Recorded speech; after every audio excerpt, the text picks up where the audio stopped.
Olá pessoal, graça e paz. Obrigado a você que mais uma vez está com a gente aí no Vocação Podcast. Esse que é o bate-papo semanal, onde a gente sempre tem procurado trazer conversas importantes, conversas relevantes, conversas que vão trazer algo novo para você, uma informação nova. E eu acho que a gente está cumprindo o objetivo, né, Hélio? Com certeza. Sempre conversas aqui interessantes e eu tenho certeza que a conversa de hoje não vai fugir à regra. Mas a gente já pede para você aí que está assistindo a gente, talvez é a primeira vez que você está vendo o Vocação Podcast, se inscreve no nosso canal, isso é muito importante para nós. Quando vocês interagem com as nossas redes sociais, o próprio algoritmo começa a entregar isso para outras pessoas. E para você não custa nada, para nós valoriza o nosso trabalho. E para você é muito simples, é só clicar aí no botãozinho do se inscrever, se você estiver no YouTube, e você pode procurar a gente em todas as redes sociais. Nós estamos em Facebook, YouTube, Instagram, Kawaii, TikTok, Spotify, Deezer, Apple for Podcasts, Amazon Music, várias redes sociais. Então eu tenho certeza que aonde você está aí na sua rede social tem como você procurar o Vocação Podcast, tá? Todas elas, @Vocação Podcast, você encontra a gente. E se tiver alguma rede social aí que nós não estamos, fale conosco através do WhatsApp, tá bom? O nosso número de WhatsApp é o DDD 18 99737 9063, repetindo, DDD 18 99737 9063. Adiciona a gente aí na tua lista de contatos, se você quiser deixar um comentário, deixar uma sugestão de pauta, falar com a gente, esse é o nosso canal oficial, tá bom?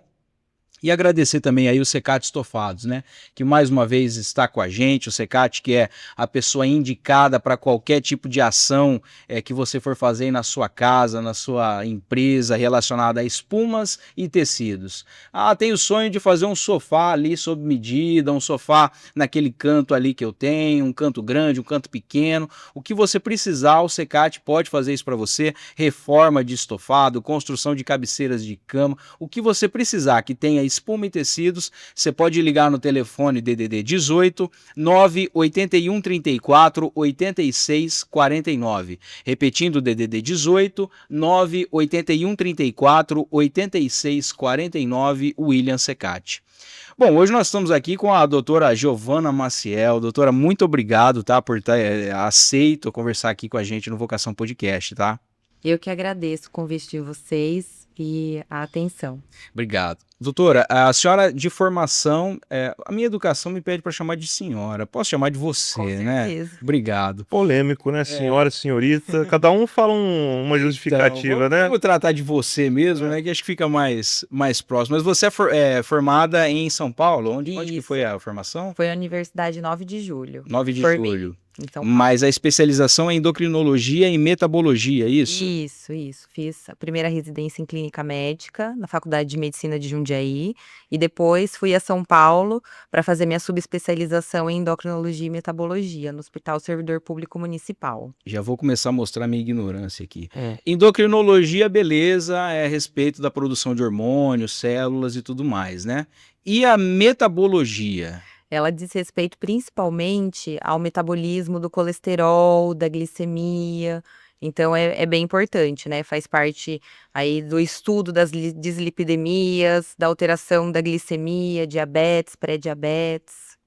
Imagino que essa área de atuação ela está muito relacionada principalmente à alimentação, né, ao aumento Também. de peso. A gente está, de uma maneira geral, a nossa sociedade está engordando mais? Sim, com certeza. A gente vê que nos últimos anos está tendo uma pandemia de sobrepeso, obesidade, sedentarismo, que são fatores de risco que aumentam a chance de doenças crônicas, como hipertensão, dislipidemia, síndrome metabólica e diabetes do tipo 2. Então é algo que preocupa a gente muito, principalmente em relação às crianças. Crianças? Que era algo que a gente não via antes, né, o diabetes, era principalmente do tipo 1 nas crianças, que é um diabetes autoimune, e agora a gente vem percebendo que tem algumas crianças que devido ao sobrepeso e sedentarismo, vêm, com o diagnóstico de diabetes mellitus do tipo 2.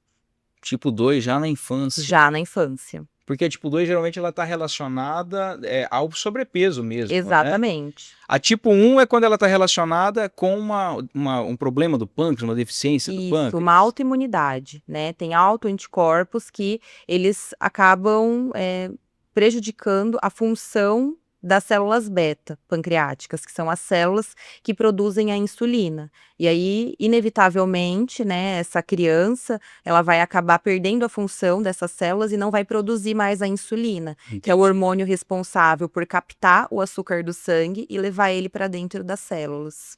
E quanto à obesidade, como é que a gente pode perceber? Quer ajustar aí? Deu ruim? Não. só pra virar. Só ajustar o mic aí.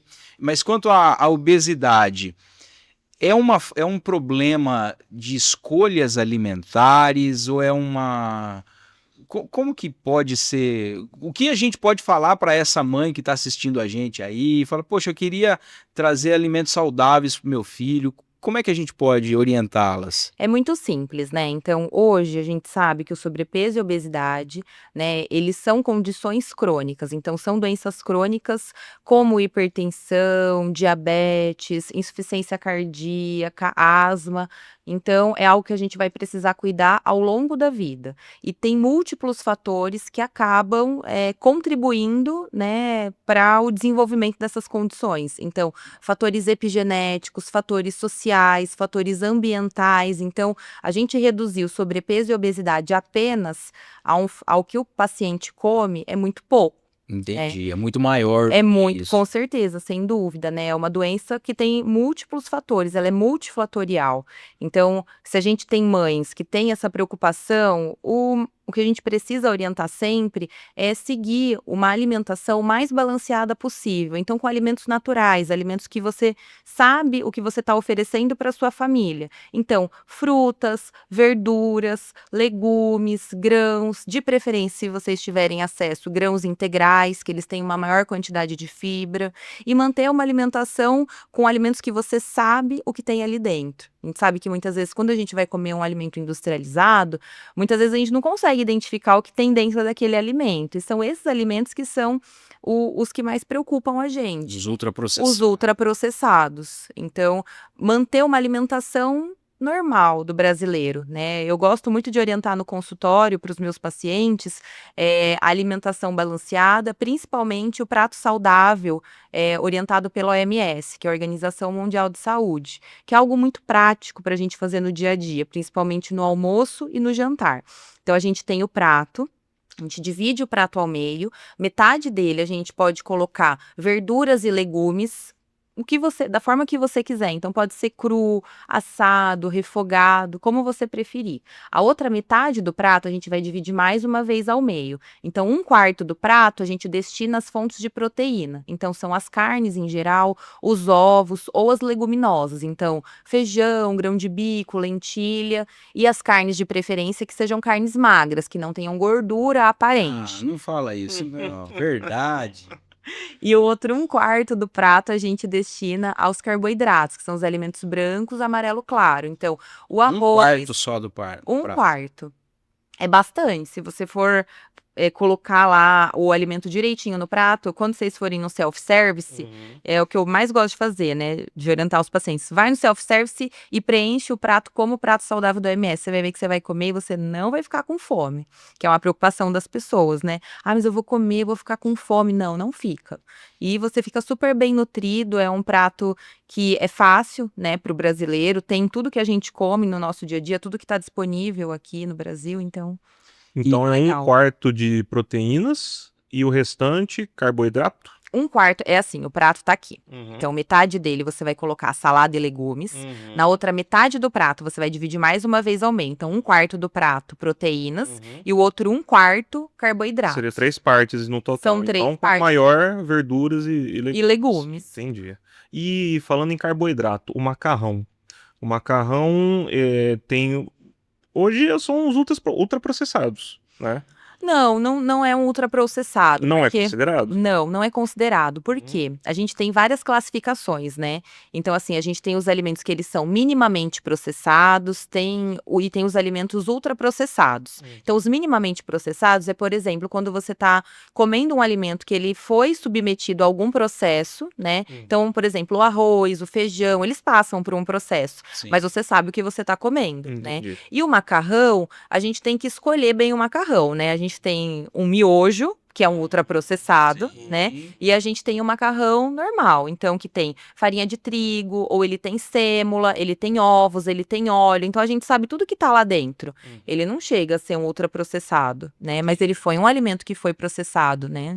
Mas e aí aquele macarrão que a gente faz fazendo a massa, todo aquele processo caseiro, ele vai ser mais saudável do que o Vai ser praticamente igual. praticamente igual. Praticamente igual, né? O importante é sempre a gente olhar os ingredientes do alimento. Então, quando você pega um alimento lá que tá no mercado, na gôndola do mercado, você avalia todos os ingredientes dele. E aí, se ele tem ingredientes que você sabe o que é, então tem farinha de trigo, tem ovo, tem óleo, tem água, tem sal. Você sabe tudo que tem lá, não é mesmo? Sim. Então, é um alimento que, mesmo que ele foi processado, ele é um alimento legal para a gente consumir. Agora, por exemplo, quando você pega um miojo, né, nesse rol aí de macarrão. Vamos entrar nesse ponto. Vamos polemizar. O corte. macarrão. Então, quando você deve ter farinha lá dentro, né? Tem farinha, tem amido, tem água, tem óleo, mas tem outros ingredientes que a gente não sabe o que é, né? Então, ciclamato de sódio, né? Vários nomes diferentes. Se tem esses nomes diferentes, é porque é um ultraprocessado. Boa Então, dica. essa é a dica. Leu lá, não conseguiu entender. Não sei o que é, ultraprocessado. provavelmente é um Ou é ultraprocessado. processado ou a pessoa não sabe ler. Ou pode Pode ser, entendeu? Mas, entrando nessa questão do miojo, por que que ele é tão tóxico e o maior problema está no tempero, ou está no macarrão, ou nos dois? Pra mim, tá nos dois, porque nos dois tem ingredientes que a gente não sabe exatamente o que é, né? O tempero é um dos piores, assim, é um vilão, né? Porque vai muito corante, vai muito realçador de sabor. Então, tudo isso acaba, né, sendo um combo aí bem difícil. Óbvio que a gente não vai ser radical, a gente sabe que vez ou outra, todo mundo já comeu um miojo, Sim, não é mesmo? O problema é Mas- que tem muita mãe que já oferece para criança pequena. Sim, E tem uma grande quantidade de sódio sim. ali na composição. Isso Muito. é prejudicial pro organismo do bebê, pro desenvolvimento? Da criança, sim, com certeza, sem dúvida. E a gente sabe que na nossa época, né, era comum, né, a gente comer, né? Quem nunca levou? É uma chips, né? Sim. Não é? Padrãozão, né? Né? Salgadinho. Recreio de escola. Recreio de escola na nossa época, como que era? Era bolacha, mas a gente percebe também que a indústria, ela mudou, né, os ingredientes dos alimentos. Então, na nossa época, a gente comia isso, realmente, não era bom. Mas hoje, está pior do que era, Olha só. né? Eu Os achei ingredientes... que eles iam tentar deixar mais fitness, mais. Olha, tem inclusive algo que é bem interessante a gente falar por você ter falado nisso. Muitas vezes a gente come um alimento que a gente acha que ele é fitness. E às vezes ele tem mais calorias e mais gordura Yes. do que um alimento que não tem o apelo de ser fitness. Um exemplo é a paçoquinha. Paçoquinha em geral. Ah, não fala mal da paçoca. Tá complicado aqui isso. Poxa. Não, vou falar bem. Complicado. Eu vou falar bem. Tá. A paçoquinha em geral. Eu amo paçoquinha. Vocês já viram que tem a paçoquinha normal e a paçoquinha diet, Sim, né? sim. E as pessoas em geral acham que a paçoquinha diet é melhor do que a paçoquinha normal. Não é mesmo? Não. Não é? Olha Não é. só. Quando a gente pega a tabela nutricional das duas, é bem interessante. Você vê que a quantidade de ingredientes da paçoquinha diet é muito maior. E tem muito mais ingrediente que você não sabe o que é. Então era Todo- mais ultraprocessado. Muito mais, porque ela tem vários tipos de aditivos. Porque quando você retira o açúcar do alimento, você tem que colocar outros aditivos para que ele fique interessante, para que ele fique gostoso, né? Então, adoçantes que não são artificiais, né? Você tem que colocar mais gordura para ele ter uma liga. Então, quando você coloca aí na balança, é muito melhor você comer um doce, né? Que tenha açúcar, né? Se ele for feito de uma maneira mais artesanal, a paçoquinha a gente sabe que é praticamente o quê? É o amendoim, o açúcar, e eles formam uma farinha e unem os dois, né? Aquela paçoquinha rolha, né? E aí, do que comer uma paçoquinha diet, que aí eles colocaram muitas outras coisas para ela ficar mais interessante, né? Para dar certo, né, a receita. Óbvio, a gente tá falando de uma população saudável, né, de uma população que não tem nenhuma comorbidade crônica. Agora, quando a gente coloca, por exemplo, pacientes que têm diabetes, né, óbvio, o paciente ele não deve consumir no dia a dia alimentos que contêm açúcar. Então, essa paçoquinha diet, ela pode ser né?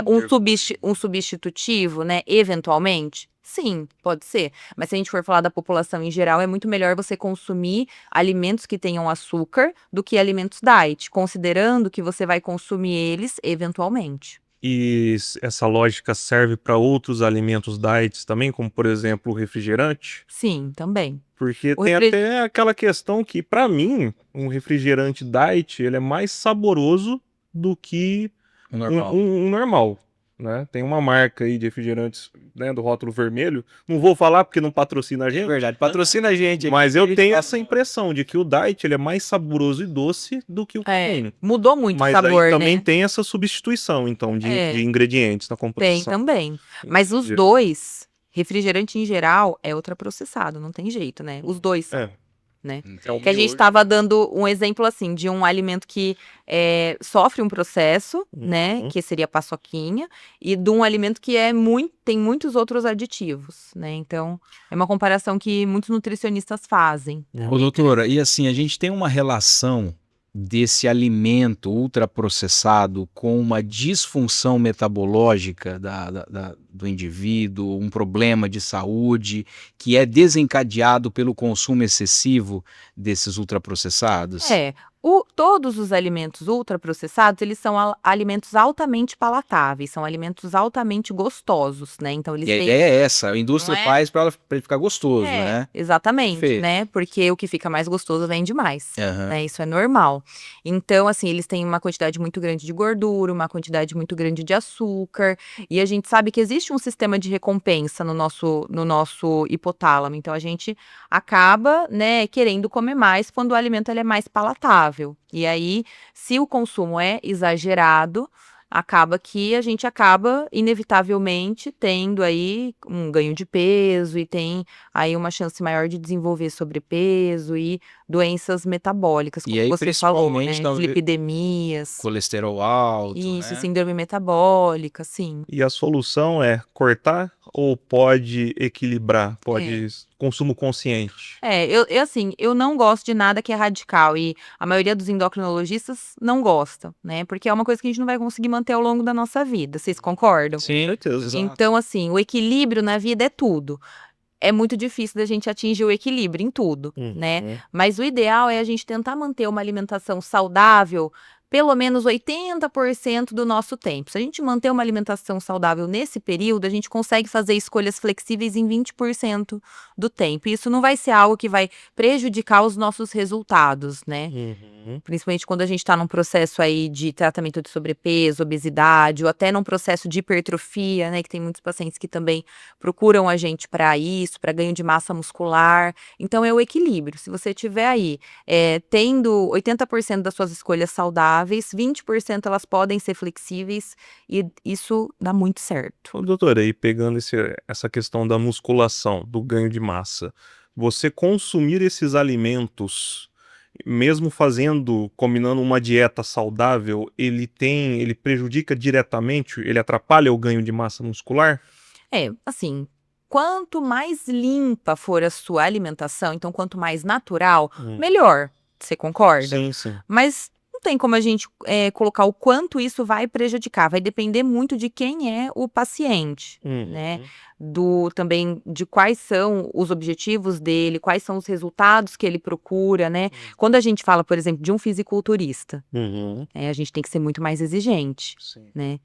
Exigente na alimentação dele. Sim, com Tá. certeza, né? Tá. Esses 20%, muito provavelmente, eles não vão, de flexibilidade, não vão funcionar para um atleta, né, de alta performance. Tem até em competições eles chegam a uma composição de gordura corporal a quase zero, aí 3%. Muito bem pouco, baixo, né? sim. Então, a gente está falando de uma população geral, né? Então, depende muito do nosso público. Mas o quanto mais saudável for a sua alimentação e as suas escolhas, melhor vai ser. Mas óbvio, né? Quem não come um doce, né? Quem não come um fast food, né? Eventualmente isso é normal, é natural, né?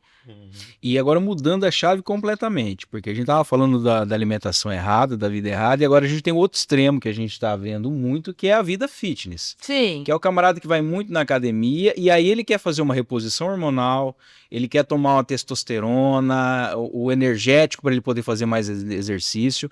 Talvez esteja também fazendo tão mal quanto uma alimentação errada, né? Sim, sim. A gente sabe que existe sim a indicação, né, da reposição de testosterona em homens, homens que têm a deficiência da produção da testosterona, que têm um hipogonadismo, né?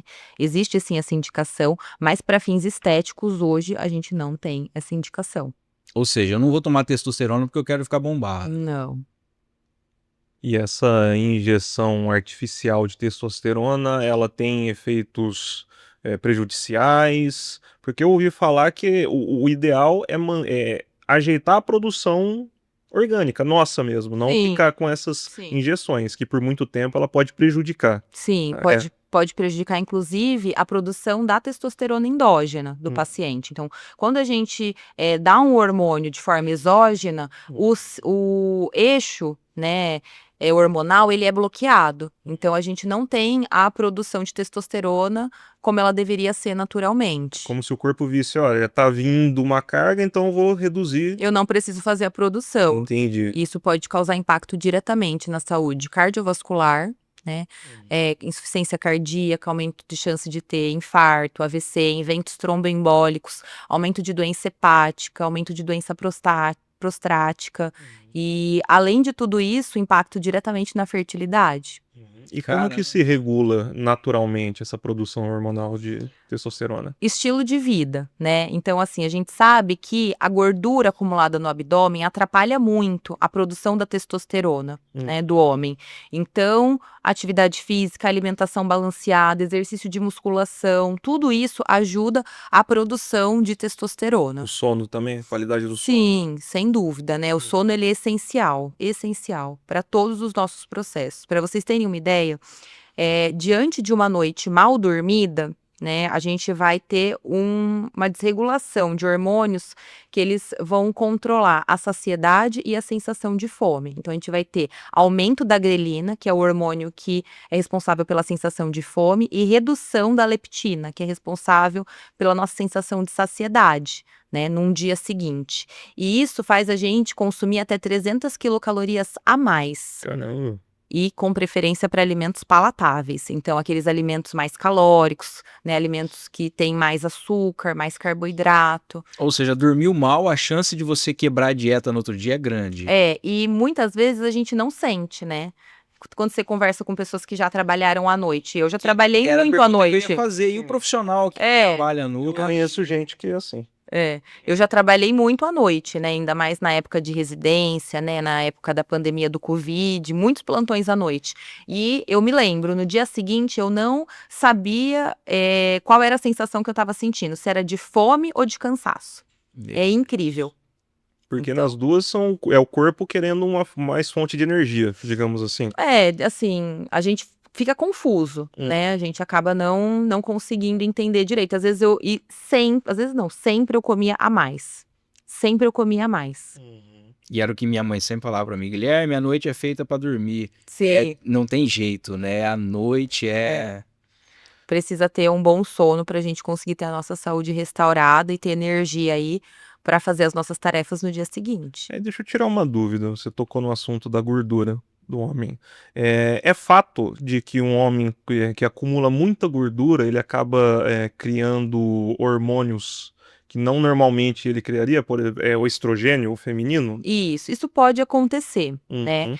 Mas o que a gente vê muito é uma condição que se chama MOSH, né? Que é um hipogonadismo relacionado ao sobrepeso e obesidade. O que é um hipogonadismo? É quando o homem ele não consegue produzir a quantidade de testosterona que ele deveria. Ah, tá.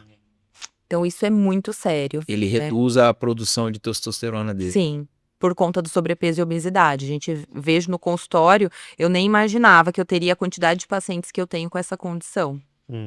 E aí, mas aí essa questão do estrogênio, ela é fato.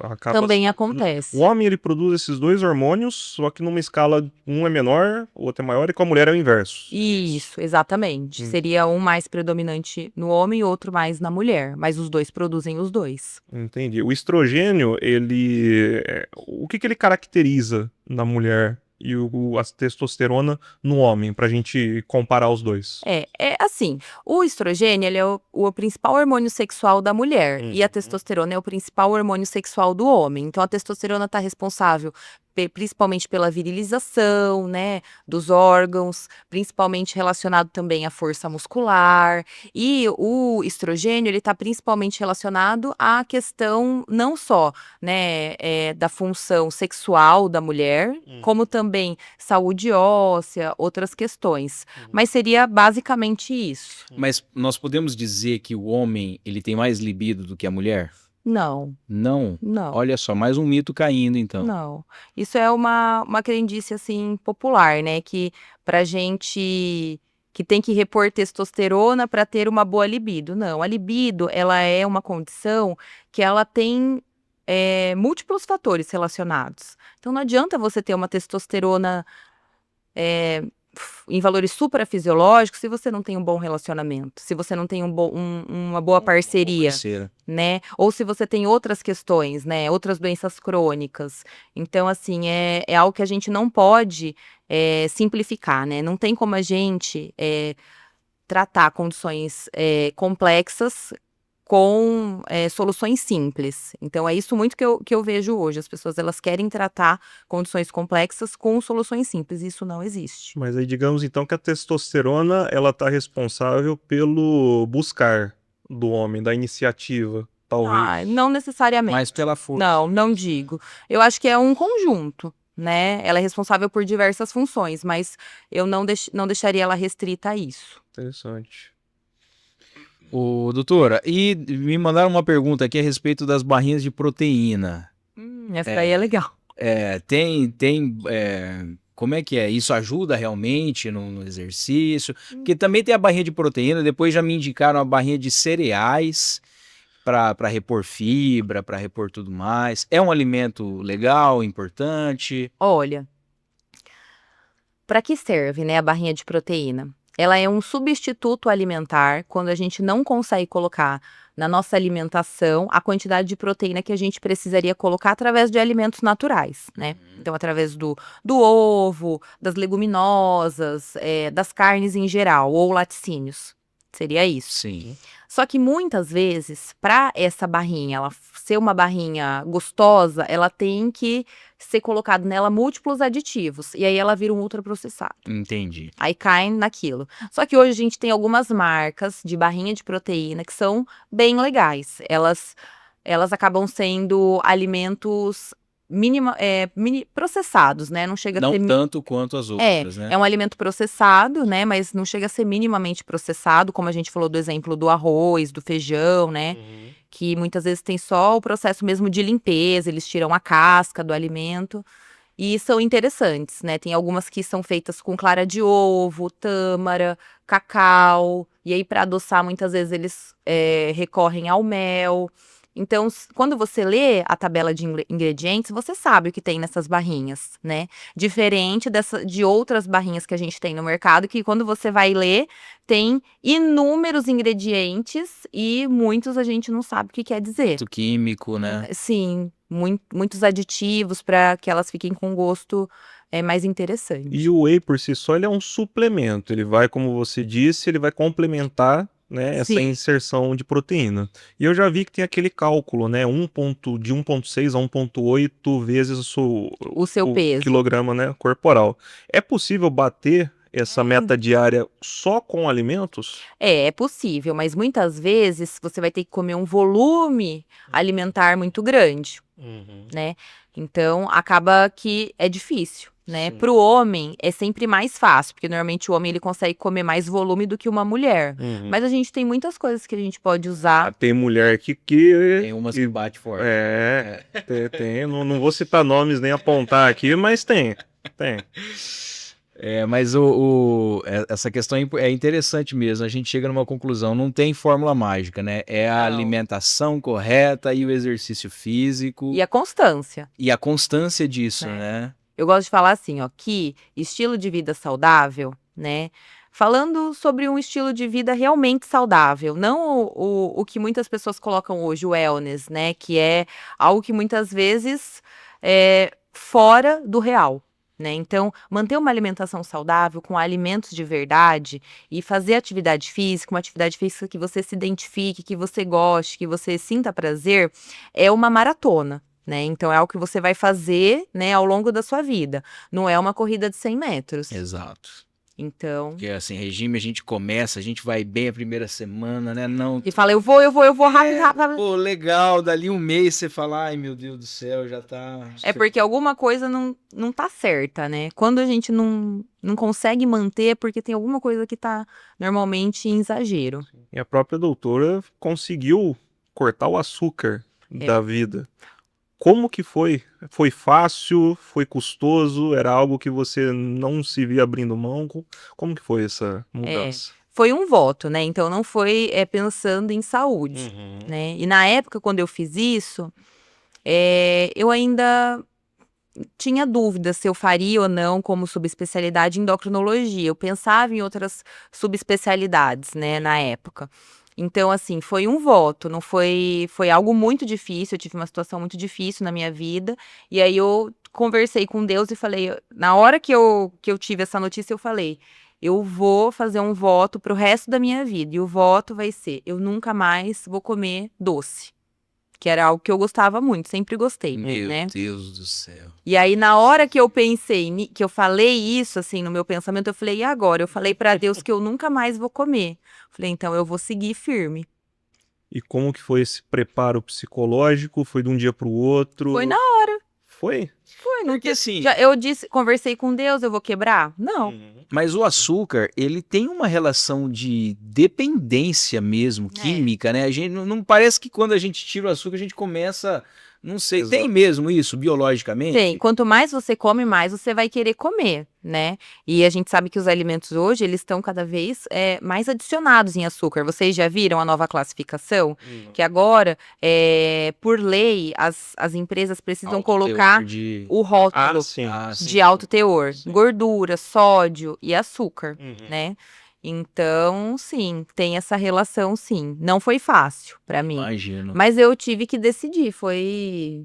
Parabéns pela Ai. força de vontade. Eu não faço nem muita propaganda disso, porque eu falo o tempo todo que a gente tem que seguir uma vida equilibrada. Claro. Mas não teve relação com saúde, nada Entendi, disso. Teve pô, relação pensamento com espiritual. espiritual. Ah, e como você mesmo citou, você ainda consome, por exemplo, mel, algumas outras Sim. fontes saudáveis, mas não esse açúcar sintético, Isso. digamos assim, esse O que eu não como processado. são doces, né? Uhum. Então, assim, eu não vou comer um pudim, coisas desse tipo. Mas, por exemplo, frutas eu como em geral. Se existir alguma geleia, que existe, né? Sem açúcar e que seja adoçado com alguma outra fruta, por exemplo, tâmara, eu como. A tâmara, que é uma fruta também, né? Seca, bem doce, eu como.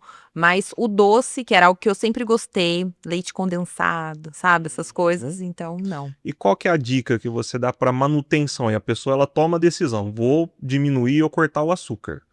Essas primeiras semanas ali é um desafio, a tentação vem.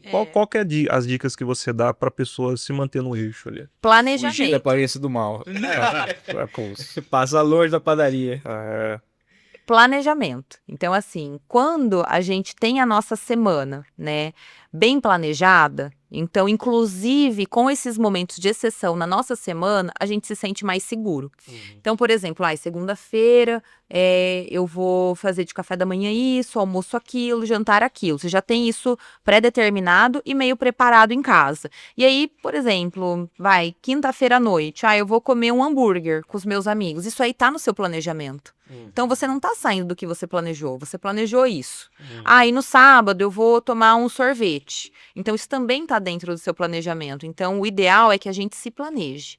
Independente e, óbvio, cada um vai ter o seu objetivo, né? Em geral, a gente coloca 2 refeições fora do que tá no plano alimentar que o nutricionista montou. Então, você já teve o hambúrguer, já teve o sorvete. Agora, só semana que vem, sim. né? E uma coisa que eu reparo é essa questão do planejamento. Chega quinta-feira à noite. Pô, não cozinhei, não tenho janta. Vou pedir alguma coisa, tô com preguiça. É verdade essa questão do planejamento. Muito. Inclusive, você recomenda pegar um dia da semana e fazer as marmitas ali, já deixar Sim. pronto para evitar, Sim, muito, já fiz muito isso. né? E vale muito a pena, assim. Depende da rotina de cada um. A gente sabe que tem pessoas que não gostam de comer comida congelada, não gostam de comer comida requentada, né? Então, assim, cada escolha é uma renúncia. Então, algumas coisas não vai dar pra gente, né, ter, né? Às vezes aquele arroz tão fresco, enfim. Mas vale muito a pena. Principalmente você ter bem estabelecido quando você vai sair desse plano alimentar. Eu acho que isso é essencial, porque isso dá segurança pra você.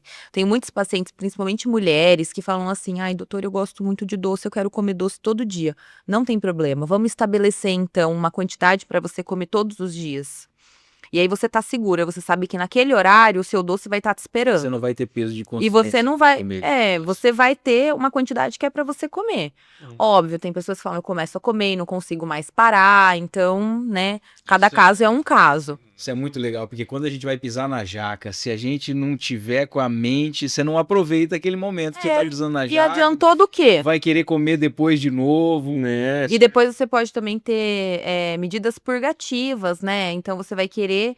É o que a gente fala assim, que é um ciclo vicioso. Você faz uma alimentação muito restritiva, então você segue completamente o plano alimentar restrito, e aí você não aguenta manter esse plano. E aí Relaxa. chega um determinado dia que você exagera, né?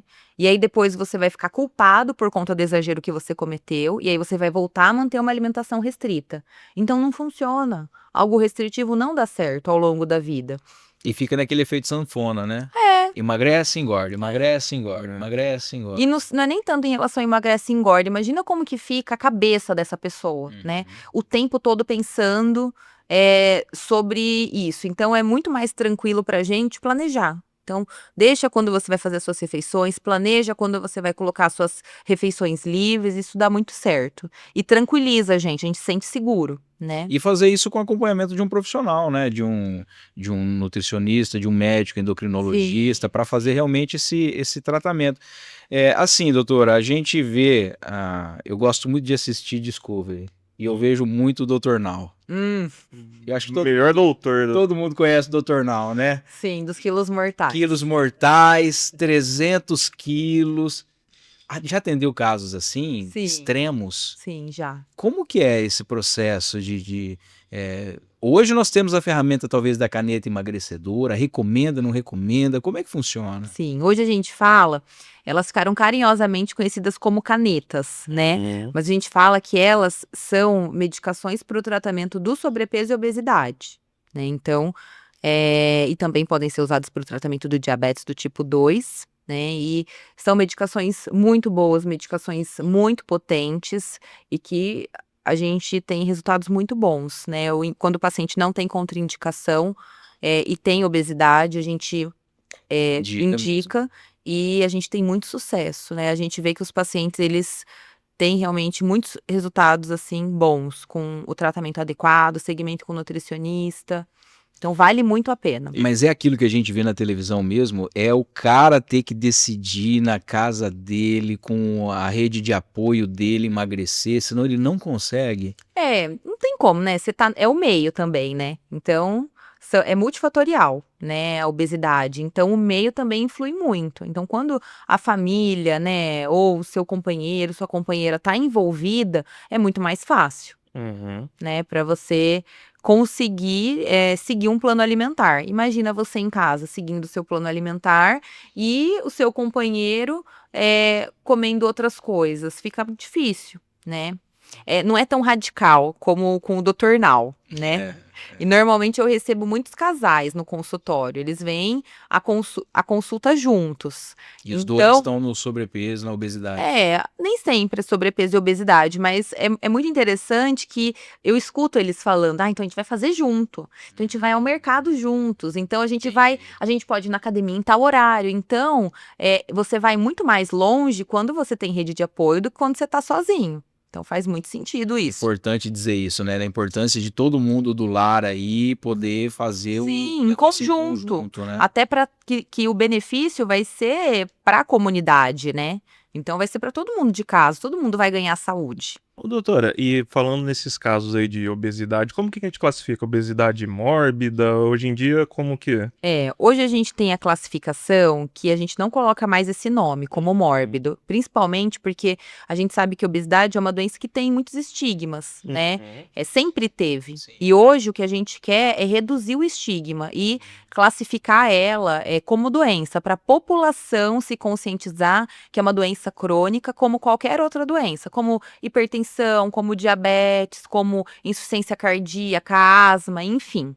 Então, a partir do IMC de 30, que é a relação que a gente faz do peso sobre a altura ao quadrado, a gente já tem uma obesidade grau 1.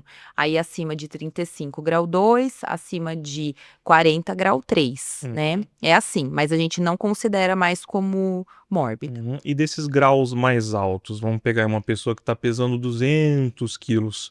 Quando ela inicia um processo de emagrecimento, parece que os primeiros, sei lá, 50 quilos, ela consegue eliminar, o corpo consegue eliminar de uma maneira mais rápida do que se a gente pegar uma pessoa com 90 quilos para perder 10 quilos.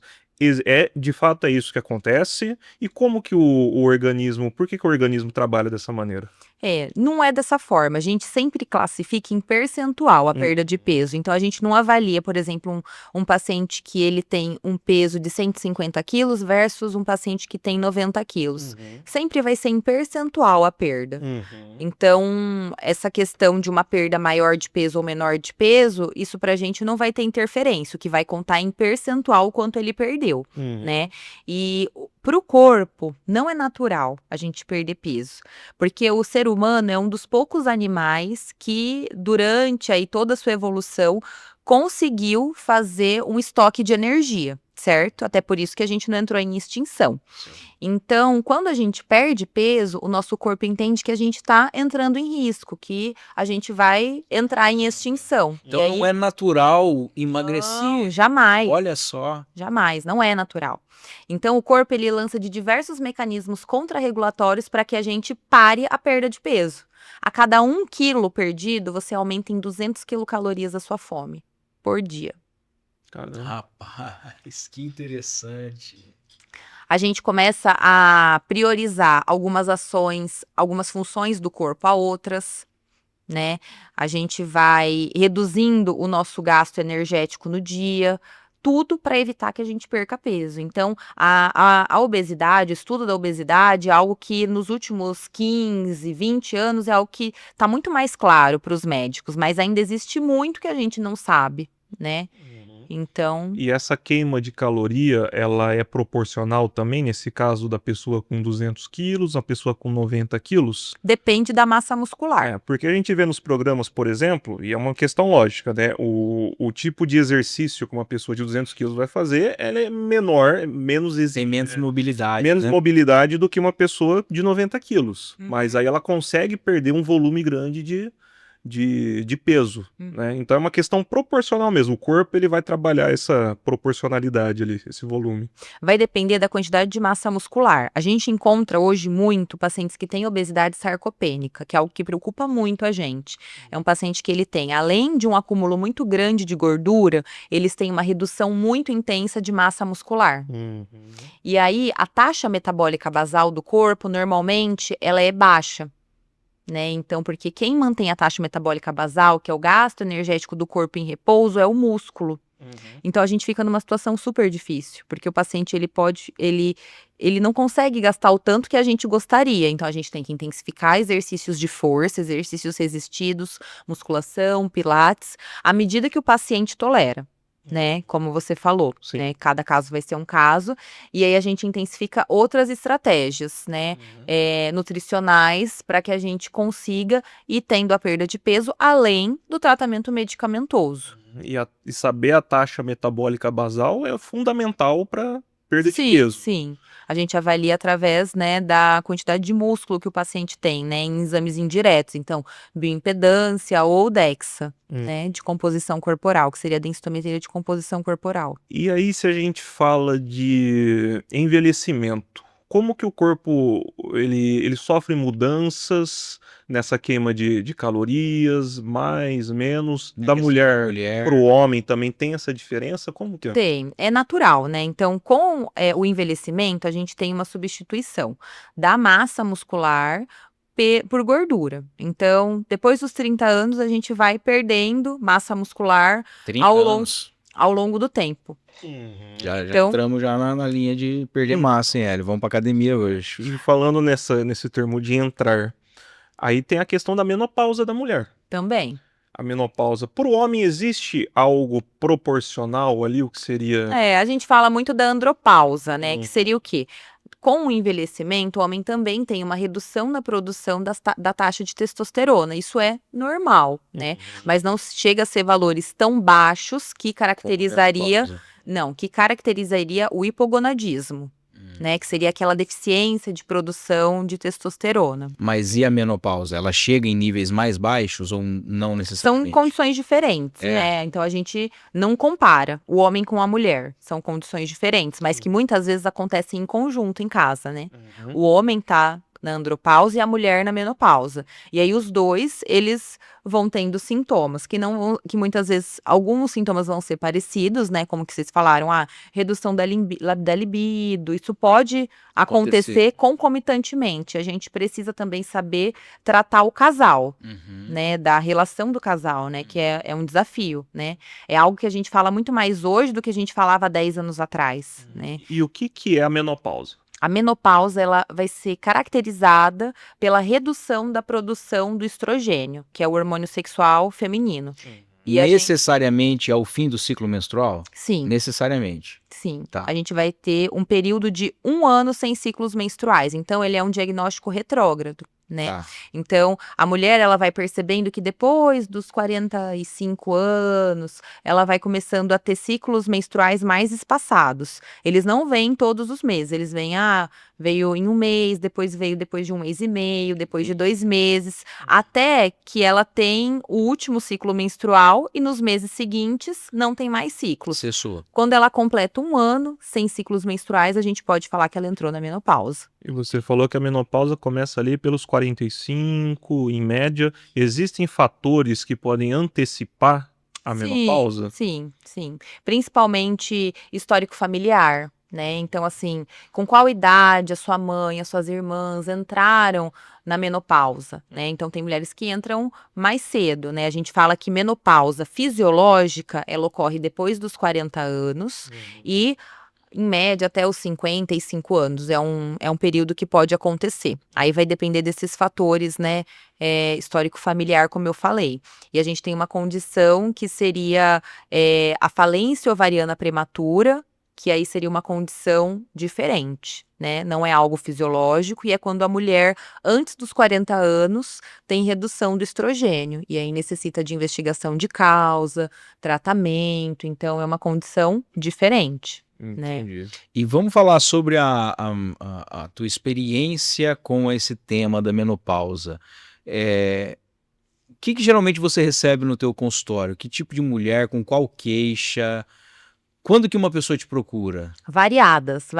Então, assim, ó, por exemplo, essa semana eu recebi uma mulher jovem, com 41 anos de idade, com ciclos menstruais regulares, mas que estava preocupada sobre o climatério. Porque ela queria saber o que ela poderia fazer para, quando tivesse entrando no climatério, então tivesse com os ciclos menstruais, né, espaçados, ou começasse com algum sintoma relacionado ao climatério, o que ela poderia fazer para ter mais qualidade de vida e reduzir os sintomas relacionados, né, a eles. Como também mulheres que já estão aí há muito tempo enfrentando sintomas, né, que já estão aí há 5 anos e já passaram por diversas experiências e que estão buscando aí novas soluções.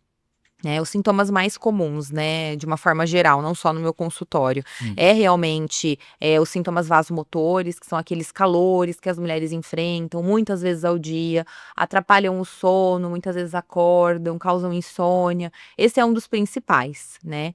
E a gente tem vários outros, então, concentração reduzida, né, dificuldade de memorizar. novos fatos ou de lembrar de coisas que acabaram de acontecer.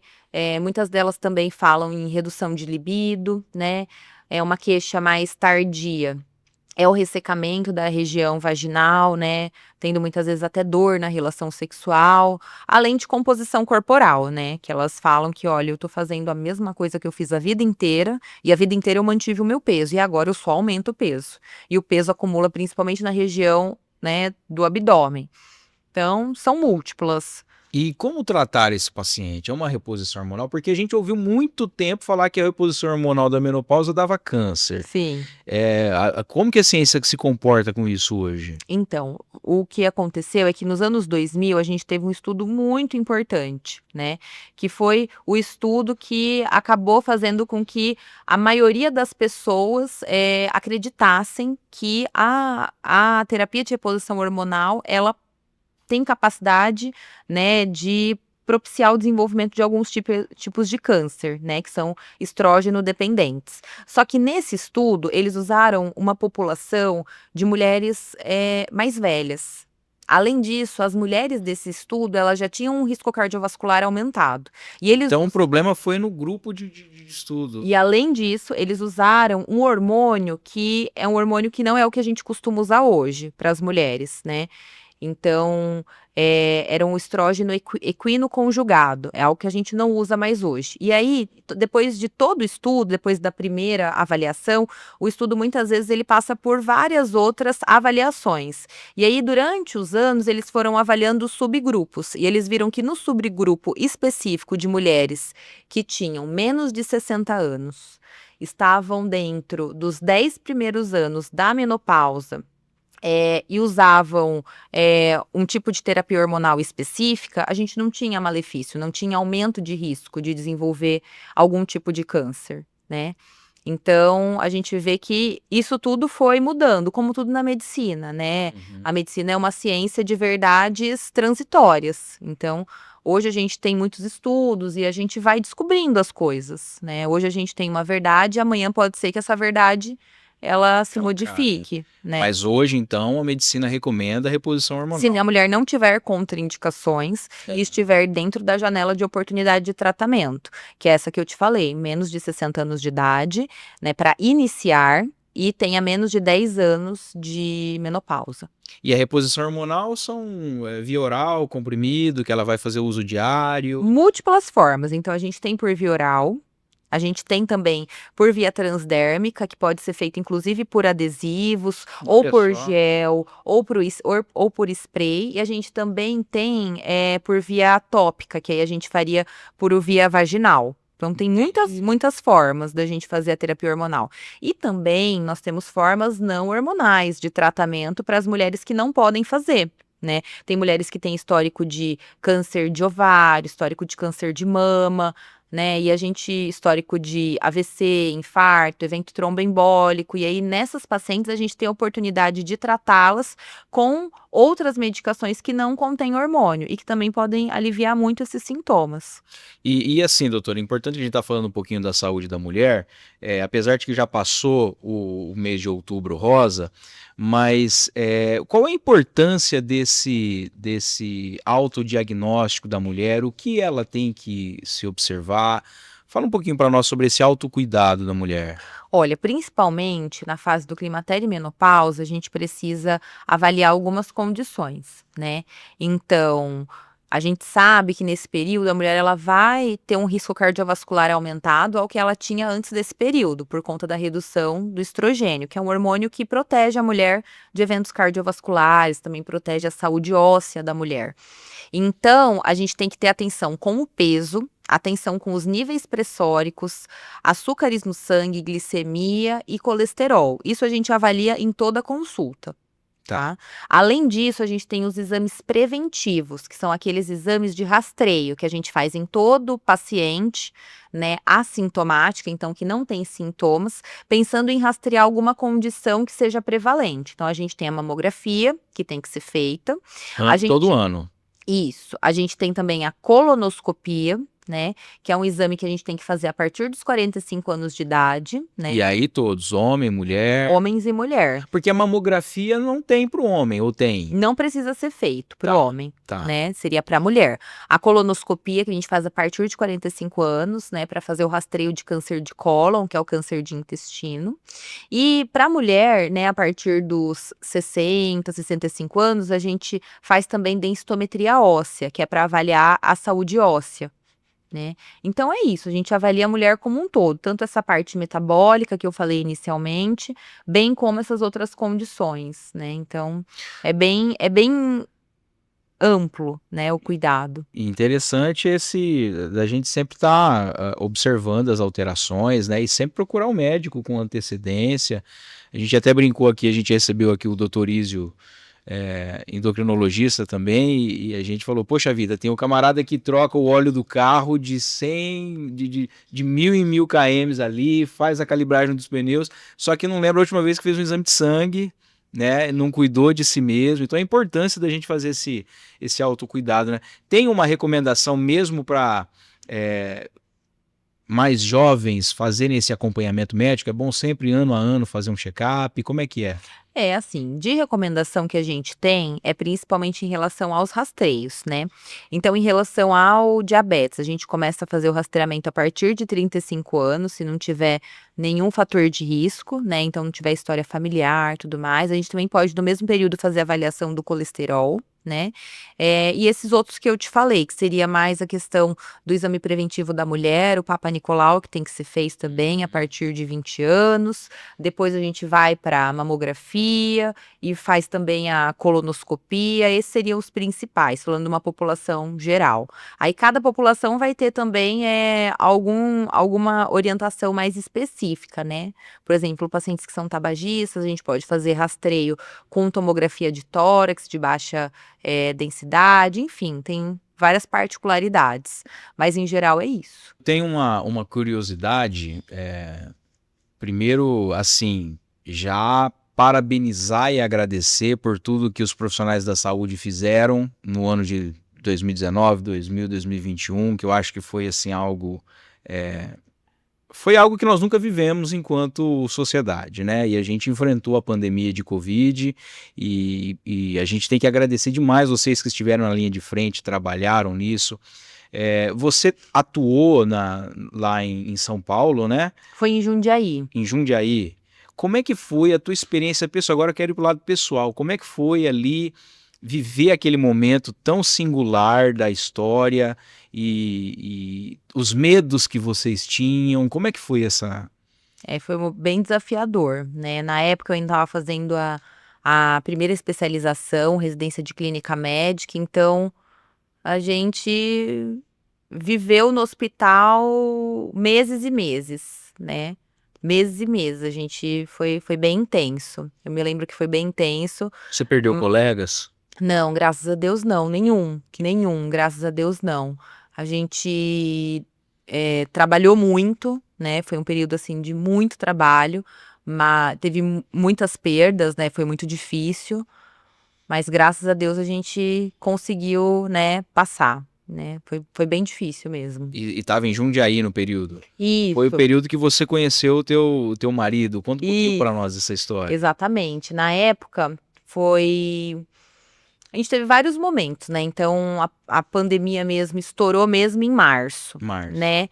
E aí, a gente começou a fechar vários setores do hospital, que é um hospital em Jundiaí, um hospital público. Então, eles começaram a fechar algumas alas e deixaram outras alas abertas, né? Para pacientes não Covid. E aí, a UTI principal, ela ficou aberta a maior parte dos meses. E aí a gente teve uma nova onda, vocês lembram? Mais pro final do ano. E aí nessa onda, eu tava passando no rodízio, né, da UTI, e eles comentaram que eles fechariam a UTI também. E aí nessa época, eu e o meu atual esposo, a gente tinha um paciente em comum. Ele tinha uma síndrome super rara, se eu não me engano, síndrome de Kindler. E ele tinha vários nevos, né? Várias pintinhas, ele tinha uma rarefação do cabelo, o nariz ele tinha um formato diferente. É grave essa síndrome? Não, ele tem essas características, né? E aí ele chegou no hospital esfaqueado, né? Nossa. E a gente não sabia direito a história, né? Pregressa dele. E aí ele sofreu uma cirurgia enorme e ficou na UTI bastante tempo. E aí eu acompanhando, né, como clínica na época da UTI. E o meu marido como cirurgião. E aí a gente sempre conversava, né? Eu já achava ele bem charmoso, já tinha visto ele em outros momentos no hospital. E aí conversava bastante com ele, falava, vai tirar o dreno hoje do paciente. A gente sempre conversava. E aí, no dia que falaram, olha, a UTI vai fechar e os pacientes dessa UTI, eles vão para outra ala do hospital, que era uma ala que eu não iria, eu ia continuar na UTI. Eu lembro que eu fiquei muito triste, muito triste. E aí eu não entendia se era por conta da pandemia do Covid, porque já era um momento triste que a gente estava vivendo, Sim. né? Ou se também era porque eu não ia mais ter o contato com ele. E aí acabou que, diante disso, da UTI fechar, a gente conversou, continuou conversando e acabou começando um namoro, Que né? legal. E aí ficou ainda internado pelo menos 90 dias, foi uma internação super prolongada. Por conta dos esfaqueamentos que ele sofreu. Ele teve várias complicações durante a internação, várias complicações, né, inerentes à própria gravidade do caso dele, né. E aí eu lembro que no final ele era de outra cidade, né, ele era de uma cidade, acho que Jarinu, que é uma cidade próxima de Jundiaí. E aí no dia que ele foi embora, o pessoal fez festa, bateu palma, ele ficou todo animado. Que legal. Só que aí veio o outro porém, Ah, foi embora, né. E aí a gente descobriu qual era a história. A gente achava inicialmente que ele tinha socorrido uma moça, né, de sofrer, né, uma violência num bar. E parece que não tinha sido exatamente isso, entendi. né. Ele já tinha se envolvido com várias questões difíceis durante a vida, e então, assim, ele não era tão bonzinho como a gente imaginava que ele era, mas a gente conseguiu aí. E é o principal papel de vocês, né? Eu acho que a gente tem que agradecer muito todas as profissões. Aqui a gente no Vocação Podcast, a gente sempre fala isso, que Deus te colocou numa área de atuação e ali você tem a obrigação de fazer bem feito, né? Porque você foi vocacionado. Mas, poxa, eu acho que esse sangue frio que vocês têm, sabe? De fazer esse acompanhamento e tratar com a morte, né? Porque eu acho que vocês trabalham muito com isso e os meus parabéns, né? Por tudo. Obrigado, tá, doutora, pelo bate-papo. Acho que foi Eu que bastante agradeço. produtivo aqui. Eu gostaria de finalizar justamente com essa questão.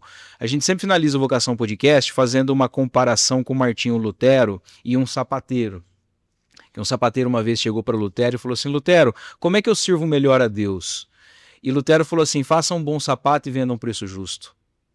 No sentido de que, toda profissão que você for desempenhar, você pode servir a Deus. Sim. E eu finalizo com essa pergunta: como que um médico pode servir melhor a Deus?